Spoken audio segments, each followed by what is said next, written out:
book lovers, it is G-Swizz here, and I'm here today to bring my Q3 TBR.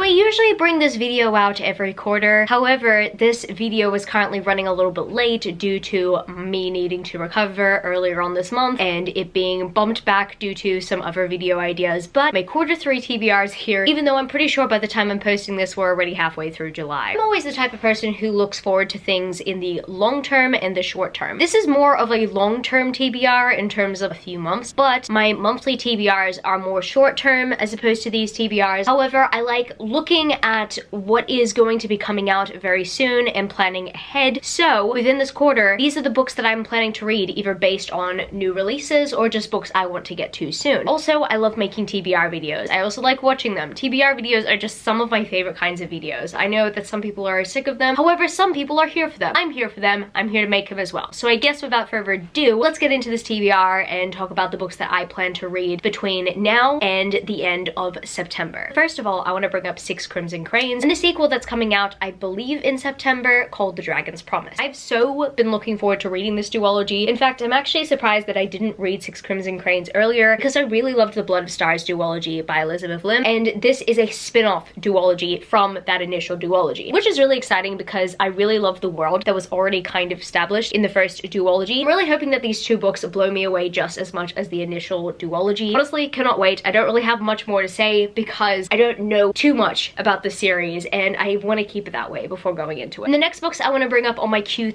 TBR are the first two books in the Kingdom of the Wicked series, which consists of Kingdom of the Wicked and Kingdom of the Cursed. And this read will be in the lead up to Kingdom of the Feared, which comes out at the beginning of October. I'm very much looking forward to rereading these books. I don't think I've reread any of them so far. I believe that Kingdom of the Wicked I read just before I read Kingdom of the Cursed, and I kind of do want to revisit it because as much as I do still kind of remember the story, I preferred Kingdom of the Cursed. So I just somewhat want to re-experience the story knowing what I already know now in this book. I'm not ready for this trilogy to end. However, it's gonna end and I really hope that the finale is explosive. But before I get to the finale, I must reread these books, and honestly, I cannot wait for the adventure. And the next book I want to reread in the lead up to the sequel slash finale, and I believe that the sequel slash finale also comes out within this quarterly period, is Bloodlike Magic by Lizelle Sambury, and I also want to read Bloodlike Fate. I have been waiting anxiously for Bloodlike Fate. That book is one of my most anticipated books of the year. Just the cliffhanger that we have been left on in Bloodlike Magic, all the plot twists that we experienced in this first book, that was absolutely wild. I still think about the reading experience to this day. I still think about all the intensity I experienced while reading it. It was a really engaging read, so engaging that this chunky book I ended up reading within a day. I still think about the day that I read this book and oh my goodness, was I blown away. And I am expecting nothing less from the sequel Bloodlike Fate. I'm so nervous for what is going to happen. However, I'm wondering how Voya is going to fix it. I am super intrigued and I am 100% along for the ride. Hopefully, fingers crossed, the finale is just as great, maybe even better than the first book. Next series I bring up on my quarterly TBR is A Hopeful. I really want to get to this series so that I can eventually start the spin-off series. I'm not really keen about the first series. However, I do want to get the full experience when it comes to this entire world. For some reason, I don't know, I just want more context. I think it's because that is the way that the author intended you to read it. So I'm gonna see if I can give the Carnival series a chance this quarter. So I'm only holding up Carnival and Legendary, and I don't think I will purchase a copy of Finale until I know that I like this series. I'm probably gonna listen to them on audiobook. I'm not necessarily that motivated to read the series. However, I really want to read Once Upon a Broken Heart because I hear Once Upon a Broken Heart is incredible and it is a step up for those who don't necessarily like the original Carnival series. That is a series that I really do want to get to. The second book in that series is coming out soon. So after a few years, I've decided I wanted to revisit Carnival and eventually get to Legendary and Finale and see how that goes. Speaking of books that I have low expectations for, I thought that I was very much looking forward to this spin-off initially, but when I really think about the finale of the previous series that this book spins off from, I don't know, I feel a little bit skeptical, but a little bit optimistic. I finally want to get to Forging Silver into Stars by Bridget Kemmerer. This is the first book in the spin-off series to the Cursebreakers trilogy. The second two books in the Cursebreakers trilogy were not the finest moments of the series. I hate thinking about them, honestly. I think that the series could have been much better written. However, I am happy there are spin-off opportunities. Even though we're not necessarily following the main characters of the initial trilogy, I really just want some closure with those characters because I feel like we did not get the closure that we deserved from that series. I'm really skeptical going into this book because I don't know if I'm going to be invested in it as much as I was invested in the first book. The first book in the Cursebreakers trilogy is like hands down one of the best series starters. My personal opinion, that first book should have been a standalone if the series was going to end that way. But look, I pre-ordered this book. I pre-ordered it when I was excited about it. I'm not really that excited about it anymore, but I must give it a try. I know that I've said it before, but I'll say it again. Harper deserves better. Next, I want to bring up The King Will Kill You, which is the final book in the Kingdom of Sand and Sky trilogy. I loved the first two books. The first two books are 5 out of 5 stars for me. I'm hoping that that finale will exceed all of that. I'm really hoping that this finale is absolutely epic, just like the first two books. I am absolutely in love with the series so far. If I am to be extremely honest, the finale I have really high expectations for. I absolutely love the characters in this series. The last book that I just read, it was absolutely intense. It just hit me with so many plot twists that I have whiplash, my goodness. I also plan to read volume 2 of Lore Olympus this quarter. I actually just got Camilo into Lore Olympus. We've just been absolutely raving about it for the last 24 hours. I am absolutely obsessed with Lore Olympus, and I'm very much looking forward to this volume coming out. I believe that the third volume also comes out this year, so there's some binge reading I need to do. I absolutely adore Rachel Smythe's take on Olympus here. I just found it absolutely engaging, absolutely entertaining, but also it was very deep. It hit hard many times. I wanted to laugh, I wanted to cry, I wanted to giggle and squeal in happiness. I love this series so much so far. I'm so looking forward to it continuing. I'm so thankful it was picked up by a publisher because it's one of those series that I definitely do want on my shelves. Of course, this isn't a TBR video from me, especially in this time period, if I didn't bring up These Twisted Bonds by Lexi Ryan. This book is the sequel and the conclusion to the These Hollow Vows series by Lexi Ryan, and These Hollow Vows was one of the best books I read last year. I loved These Hollow Vows so much. I cannot stop raving about it, and I really just need to know what happens next, especially after that cliffhanger. Especially what happened in the last book. That plot twist just had me screaming. And you know, I just reread that book and I still cannot believe that Lexi did that. So I've got to see how she fixes that up in this last book. I really wanted to follow these characters for a longer time. However, I'll take what I can get in this world. I also got to bring up a contemporary on this list. Now, my friends, is Love on the Brain by Ali Hazelwood. This is the companion sequel, I believe, to The Love Hypothesis. Pretty much Ali Hazelwood writes about women in STEM, and this one I believe has to do with a woman working in NASA. I don't know too much about it. I assume that's what it is. I heard someone describe it, and that's what I remember from it. So I'm very much looking forward to reading this book. If it's anything like The Love Hypothesis, I know that I'm gonna love it because I absolutely adored The Love Hypothesis, and I believe that it has similar rep to The Love Hypothesis. So cannot wait. And I also have to bring up When Stars Come Out by Scarlett St. Clair. I believe that this was Scarlett St. Clair's debut novel, but it is actually now being traditionally published. It was originally independently published. I believe that they wrote it before A Touch of Darkness. It was definitely published before A Touch of Darkness, but it has now been picked up by a publisher, which is exciting. I'm not gonna lie, I am kind of curious. I have read A Touch of Darkness from Scarlett St. Clair, so I'm very much used to her writing a new adult romance series. However, I am curious to see how Scarlett St. Clair writes in the young adult category. I also very much do want to read Malibu Rising by Taylor Jenkins Reid. This is the only book by Taylor Jenkins Reid I have not yet read before Carrie Soto comes out, and I want to read all of her backlist before I start reading her front list. Apparently, Malibu Rising has some references to some former books. Very much looking forward to the time I will be having when I'm picking out those Easter eggs. I think this book takes place in like 48 hours or something like that. It has to do with a party with multiple POVs. I mean, that's the idea that I get from it, but we will see if that is correct because I honestly have absolutely no idea about Malibu Rising, but I'm kind of hoping that it surprises me. Second last thing that I'm planning to read within this quarter is this trilogy right here by Jessie Mihalik. I don't necessarily know what this trilogy is called. I'm just gonna call it the Polaris Rising trilogy. I don't know whether these are companion sequels, if the series is connected to each other. What I do know so far is that this is a trilogy. I have wanted to read more of Jessie Mihalik's books since Hunt the Stars. Really straight after reading Hunt the Stars, I had to put these on my wish list and I had to buy them eventually. I'm just very much looking forward to reading more space romance. And as I've mentioned on my channel previously, Jessie Mihalik really nailed Hunt the Stars in terms of adult romantic sci-fi, and I cannot wait to see what her take would be in this series. What I do know is that this series really put Jessie Mihalik on the map for a lot of people. So I hope that this impulse buy was the right choice for me. I cannot wait to read these and to let you guys know if they're good or not. And the final book series that I really want to get to within this quarter is the Four Horsemen series by Laura Flassa. I finally have the Bookish Box special edition set of this series and I am absolutely in love with them. They are just absolutely beautiful and they definitely shine bright on my shelf. But now I need to read them. Like, now I have no excuse. I own all of them. I've read the Bargainer trilogy by Laura Flassa, so I need to read more from her. The Bargainer trilogy is one of my favorite series of all time now. I'm kind of hoping this series will also be in some sort of way. I know that this series is completely different in a sense that it's more of a companion series and they're more standalone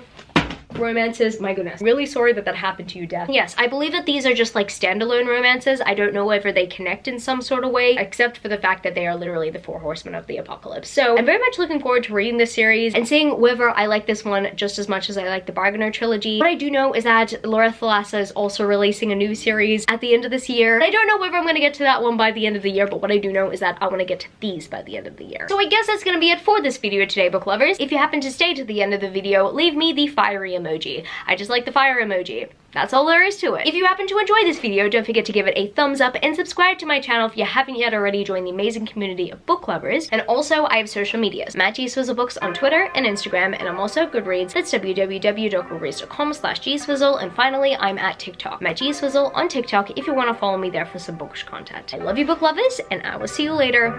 Peace. All that I would have when I flipped it in a double. All that I would have when I flipped it in a double.